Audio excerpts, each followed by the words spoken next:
Good morning. Good morning. I'm Reverend Dr. Suzi Schadle, and I am the interim minister here at Suncoast Center for Spiritual Living, and it is my delight to be in your presence and the joy and the ease and the fun that we can have here together. Here's what I've learned since I moved from Seattle to Sarasota. Summertime and the living is steamy. Temperatures rising and humidity's high. That's how it is on the floor of the Gulf Coast. Summer's the time we use our air conditioner most.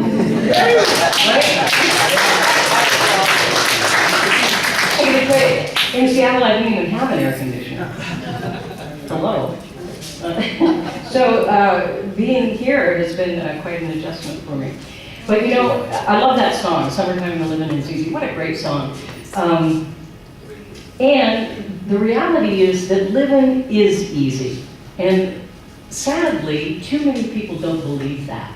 And the reality is we can believe it. And by believing it, we actually make it so. Living can be easy. Ernest Holmes, our founder, wrote, "Nothing is great and nothing is small to the divine. So we should never wonder if what we are going to do will be hard or easy. God knows no hard and no easy. It just is. It just is." You know, lots of us humans seem to be really, really good at making things hard. Please tell me I'm not the only one who has managed the fine art of making life hard, right? I mean, we're really, really masters at it. Because we're graduates of MSU, making stuff up. So, you know, we make stuff up that life is hard and that it has to be a struggle and lots of sacrifice. And that really is just an old idea that was never a good one in the first place. And here, you know, I don't know if you've thought about this, but hard is a 4-letter word. Now confess, you've used that 4-letter word quite a lot, I bet, in your lifetime, right? So think of it as a 4-letter word and stop using hard. Take that out of your vocabulary unless you're talking about furniture or something, you know, or hard floor, hardwood floor. That's good. You can use that. You know, lots of country songs also are dedicated to the hard life. You ever notice that? You know, you sit on the bar stool crying in your beer, listening to a country song about how hard life is. Well, but you know what? Even Ringo Starr did a tribute to life being hard.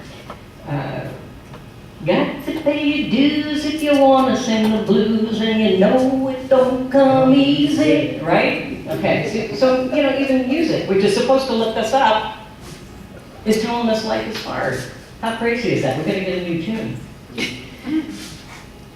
And also in this country in particular, we're saddled with the Puritan work ethic heritage that says, you know, it told us that life was hard. And it even made easy a 4-letter word. You know, now you'll see what I mean by that. You know, somebody who takes the easy way, we disparage that person usually. Oh, well, he took the easy way. He did it the easy way. Oh, well, that was easy for him. As though that's a bad thing. And we think of them as being like a wimp, or that's a weakness, or they're meek or something. Yeah. So we've inherited that idea and embraced that core belief that life has to be hard. And we support it by making a fine art of making life hard. We make things much more complex and difficult than they need to be. We make things that are easy complex sometimes. Please, again, tell me I'm not the only one who's managed to make something very easy, very complicated, very difficult, and taken all, you know, sucked all of the fun in life out of it. You know, you can almost hear it. And then it's like, oh, well, this is hard. So even easy things we manage to make hard. And you know, and often we move ourselves from ease into struggle, and we almost take some pride in that. It's like, oh man, you'll never believe what I had to do to get to this. You know?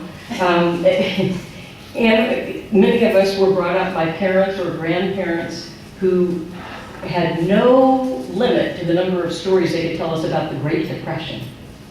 You know, where they walk to school in the snow 10 miles uphill both ways, right? And then, you know, now we've had the Great Recession, so now we're coming up with hard stories that we're going to pass down. Please don't. Please don't pass down the hard stories.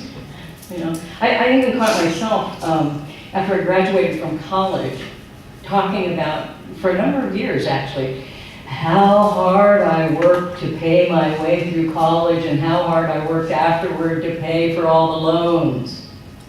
It kind of took some of the joy out of what I just accomplished, right? I mean, how crazy is that? It's like, oh, I'm feeling pretty good. I graduated with honors. Oh, I worked so hard. You know, we're killjoys when we do that. Killjoys.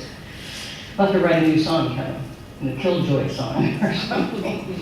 You know, we constantly hear about hard work and having a strong work ethic. And there's nothing wrong with having a good, strong work ethic. But what about the power of play? There's an energy and a lightness to the idea of play, which also happens to be a four-letter word, but it's got a different energy to it. Play. What if we use that idea, that feeling, and that energy of play to shift and lift the idea of hard work? Might lighten the load a bit. And what about the idea of a strong worth ethic to go along with a strong work ethic? A strong worth. That's not easy to get across. Worth ethic. Right? I mean, isn't that a great thing to put along with a strong work ethic? Kind of lightens the load yet again. Hey, I'm up to this. Work. Now there's another four-letter word. I never realized how many there were in our language. Another four-letter word that often tends to zap our energy rather than give us energy and lift us up. Work. Hard. Hard work. You know, I mean, just the sound of it is got an edge to it. What if work was play? You know, what if we shift our consciousness? What if we shift our thinking? What if we shift our energy and put the energy and the upliftment of play into the work that we do? Do you imagine it might have some kind of impact on the work itself? Positive impact, perhaps? Positive impact on us? Maybe we feel less depleted. And we say, wow, I get to play with my, you know, like the work that I do it tends to be spiritual work, but people don't think of it as work sometimes. You know, a robust spiritual practice is part of my work. It's a requirement of the work that I do. And yet it's not something that brings me down, it brings me up. You know, that spiritual practice, being in prayer and meditation and visioning. That brings me up because I approach it not as work, but as my opportunity to connect with spirit, to connect with source, to be in the playfulness of spirit.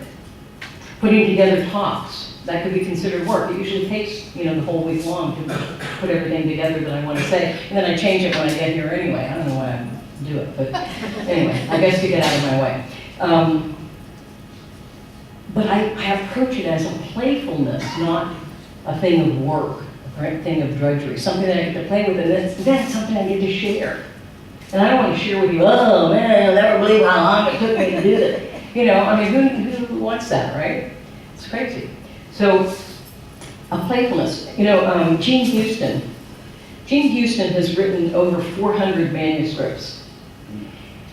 And she absolutely hates writing. I'm like, wow, I wish I hated writing that much. But you know what she does? She loves gourmet cooking.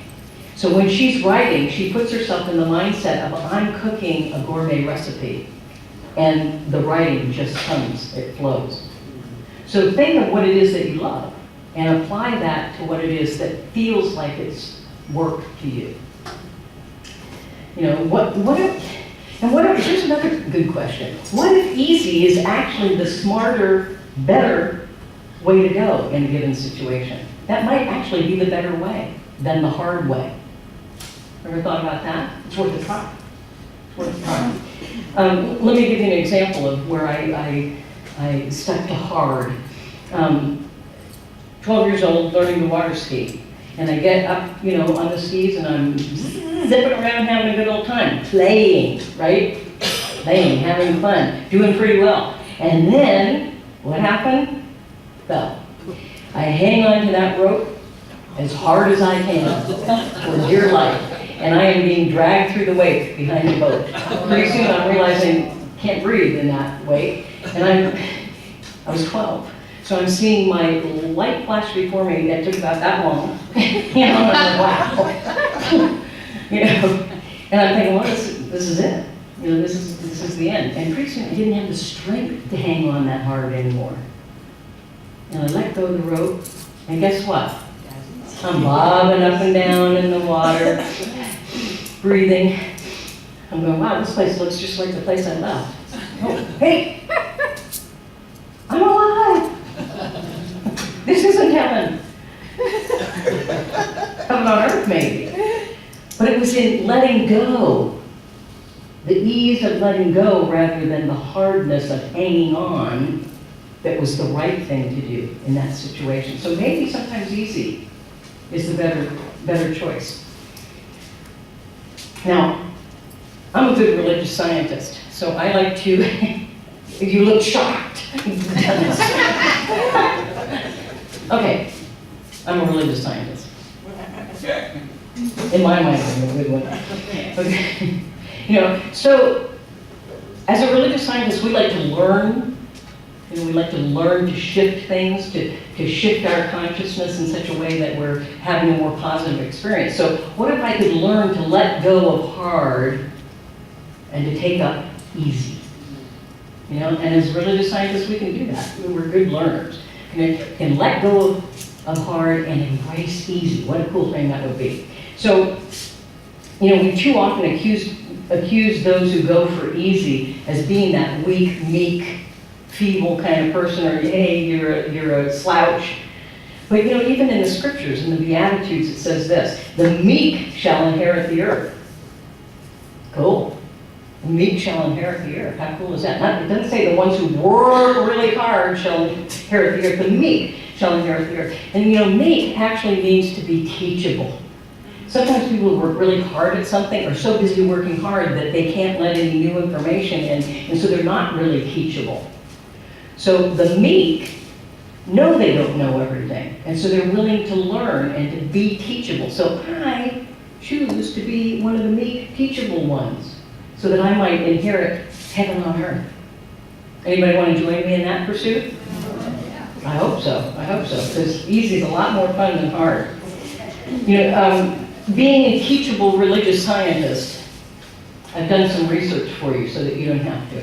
So sometimes just doing the simple thing, easy thing, of going to the dictionary can be quite enlightening. We don't go to the dictionary enough and really understand what the words we use mean. So I went to the American Heritage Dictionary, and the word ease means this. You're gonna love this. I was like, wow, what a cool word. Freedom from pain, worry, stress, and anxiety. Anybody not want that? If anybody raises their hand, you're staying after school with me. Okay, ease, freedom from constraint, a feeling of naturalness. Sounds nice. Freedom from difficulty, hard work, and great effort. Yeah, I want some of that. Freedom from financial difficulty, a life of abundance and affluence. Okay, anybody not want any of those things? Okay, good. I knew this was a smart group. Easy. Easy means not strained, hurried, or forced. It's effortless, light, and simple. Wow, who knew? So ease and easy is really our natural state of being. It's what we're meant to be, what we're meant to live. It's when we put on all these layers of hard that we start to put a shell around ourselves that prevents us from living in the flow, that divine flow of what our natural state of being is, which is ease, effortlessness, easy, play. Play. Forget the Puritans. Ernest Holmes also said, and I think I said this last week, but I'll say it again because it bears repeating. He also said that we do not deny that the human experience is real, and sometimes it appears hard. What we do deny is that it must continue to be hard. We can let go of hard and embrace easy. So let's shift.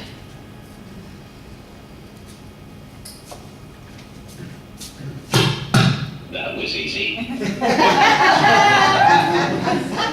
You really ought to get one of these. Me too. Yeah, you gotta get one of these. That was easy. How cool is that? I mean, what if you started your day like that? That was easy. You know?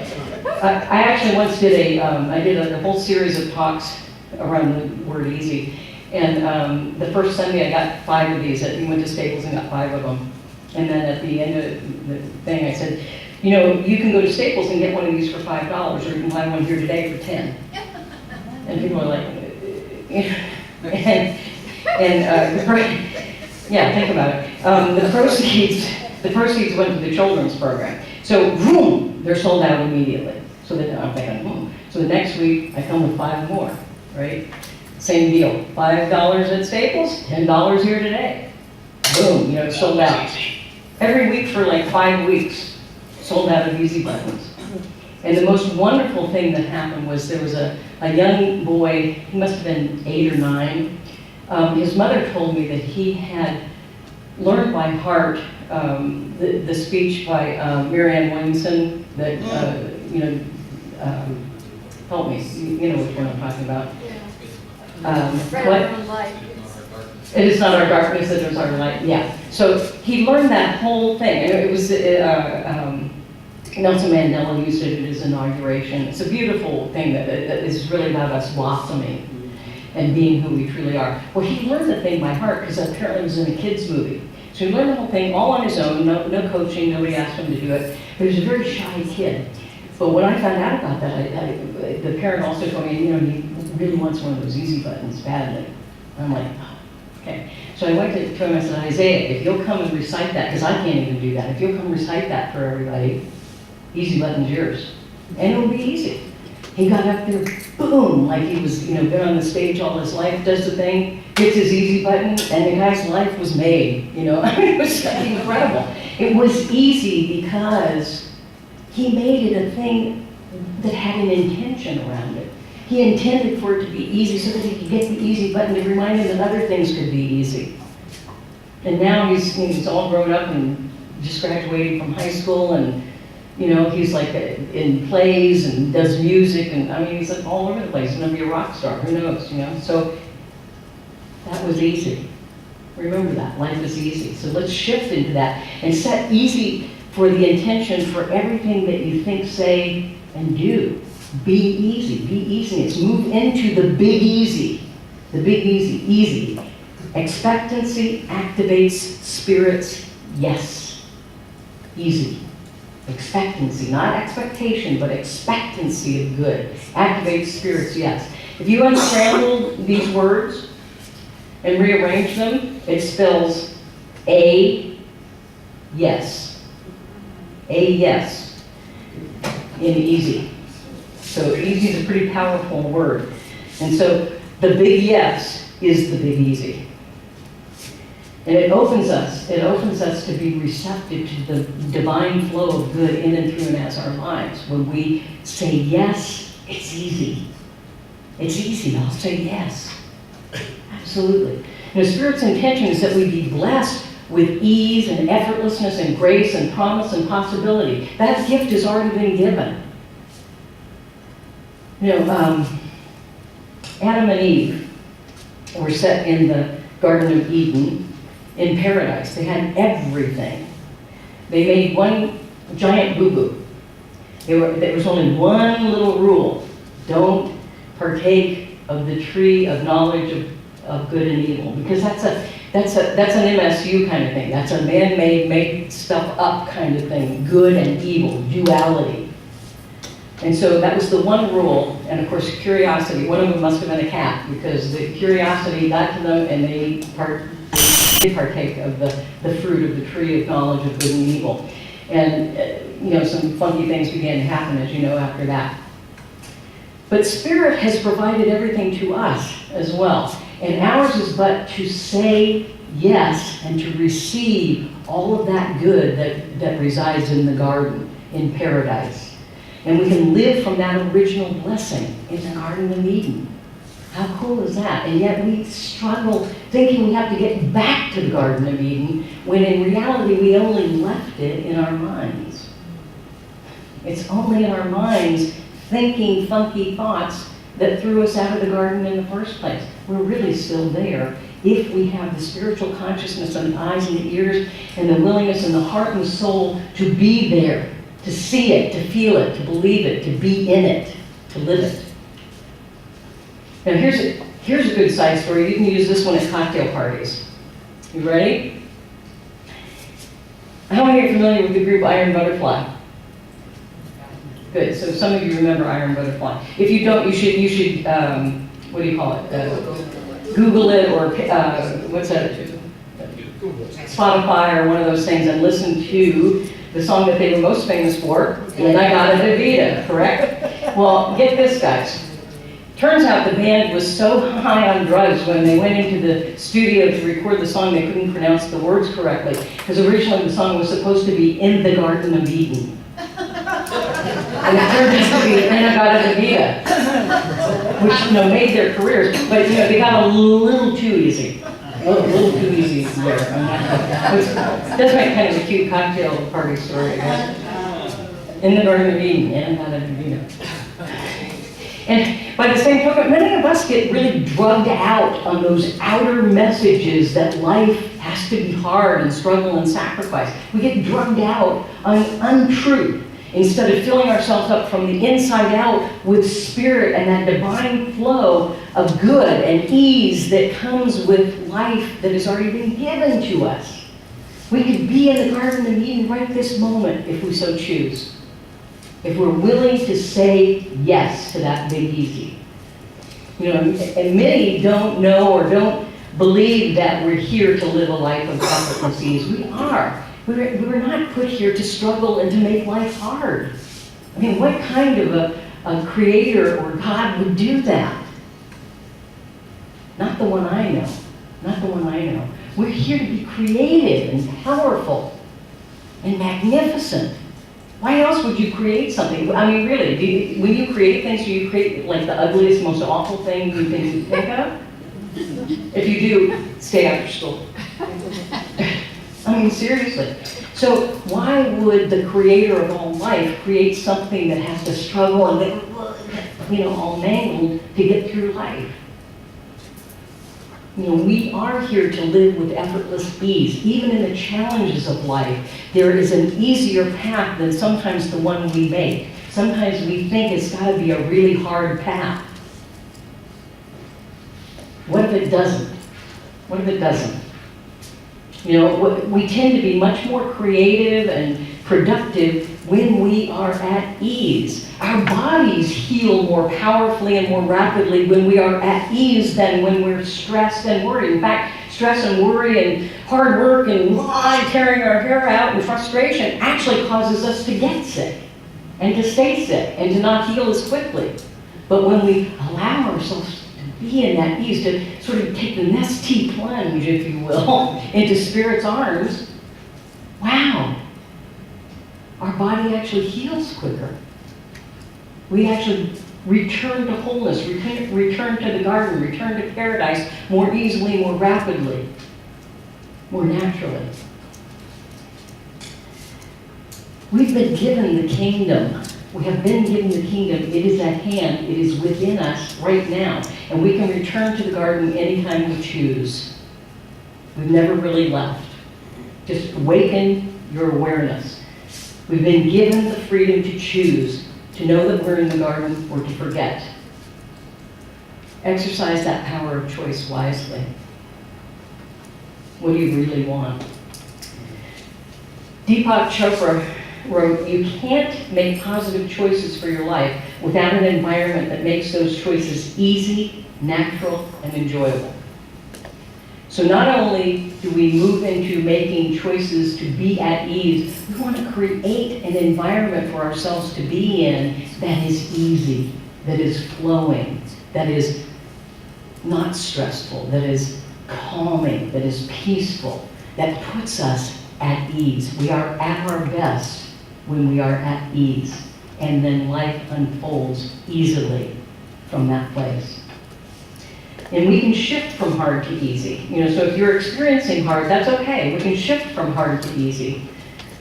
We simply begin to shift our belief, and we sow a new seed, and we achieve that sense of ease, and we reap the benefits of it. The spiritual solution to move from hard to easy is to have a new thought, a new idea about it, which results in a new creation and a new experience. That we have a thought that life can be easy. My life can be easy. I can be at ease. I can be at peace and calm. And then we begin to experience that because our outer experience begins to reflect our inner experience. So we prepare the soil, we plant new seeds, we tend the trees, and then we harvest the fruit. Plant the easy seed. Plant the easy seed. My mentor, Mary Mann Morrissey, said that New Thought people tend to be really good orchard pickers, but not such great orchard tenders. We have to tend that orchard, tend that garden. And by tending, I mean have a robust spiritual practice. Be in the space of meditation and prayer and catching Spirit's vision. And in celebration with your fellow community members. Do those things. Spiritual study. Do the things that deepen you and connect you most perfectly to your true self within, which is to connect you absolutely with Spirit. And that's where the ease comes from. That's where the peace comes from. So I've shared this formula with you before, but it's a great creation formula for moving from hard to easy. Have a clear, conscious thought or intention of ease and plant that seed. That's the seed. Add to that a vivid inner feeling experience of ease. Feel yourself at ease. That's the soil of your soul into which you planted the seed of ease. Add to that inspired, skillful action. That's the water we pour on that soil that contains the seed we've just planted. And add to that acceptance and expectancy. That's the light and the warmth of the sun nurturing that seed that we planted in the soil of our soul and watered. And finally add an attitude of gratitude. That is the fertilizer or the miracle grow. And the result will be a new experience and expression of who you are that is most authentic and most closely in alignment with Spirit. That is the harvest of the fruit of the seed you originally planted of ease. That's the harvest of the fruit in the Garden of Eden. And I got it to be, I'm not singing that one. I could though. Oh, I'm so tempted. Kevin? So I just want to give you a quick little experience of how we can shift, because sometimes we make shifting hard, and it's really not. So I'm going to ask you to close your eyes, if you would, for just a moment, or create a soft, fuzzy focus somewhere in the room, anything that allows you not to get distracted. And just take a nice deep breath. And start to relax your shoulders and let your body just rest into the chair and be supported by the chair. And just continue breathing in deeply and exhaling fully. And I want you to think about something in your life right now that you think is hard for you. Something that's maybe up for you right now that you think is hard. And then I want you to ask yourself really honestly, is it really hard? Or do I just believe that it's hard and thereby make it so? When you are thinking of hard, how do you react? How do you feel? How do you tend to behave when you believe life is hard? You tend to avoid it. You tend to work even harder and drive yourself even more crazy. We're not optimal at hard. Now keep breathing in deeply and exhaling fully, and see this thing that you think is hard as a big dark cloud hanging over you. Big, not too hard to imagine in this weather here. Big dark cloud hanging over you. And now as you continue breathing, see that cloud start to lighten in its color and to disperse. Just see the sky starting to open up a bit. And continue to breathe deeply. See the cloud disappear altogether.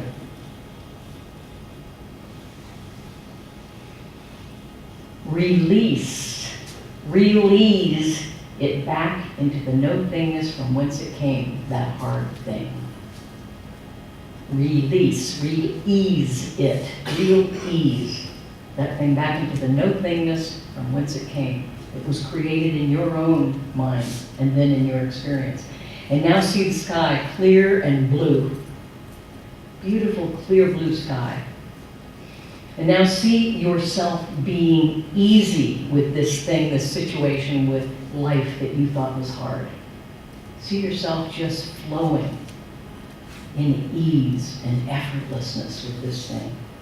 You know, a good way to do that is to recall how time flies with effortless ease when you're doing something you love. It's light, it's easy, it's fun, and time just gets away from you. Now put that same energy of something you love doing with ease and effortlessness, put that energy into the hard thing. Much like Jean Houston writes by creating a gourmet recipe of her book. Put that love energy, that ease energy into the thing you thought was hard. And now how do you react, think, feel, behave? When you believe it's easy, what starts to happen in your life? Does it flow a little more effortlessly? Does it feel a little more fun? And imagine who you might be and what you might do without this thought and belief in hard. Set yourself free. Imagine your life without hard. Feel easy. See easy. Be easy. Easy. Imagine easy. Give that energy. That was easy. Blessings on your journey of living easy. And begin it now by believing that easy is the true reality, and enjoy the journey of your life. And so it is. So it is.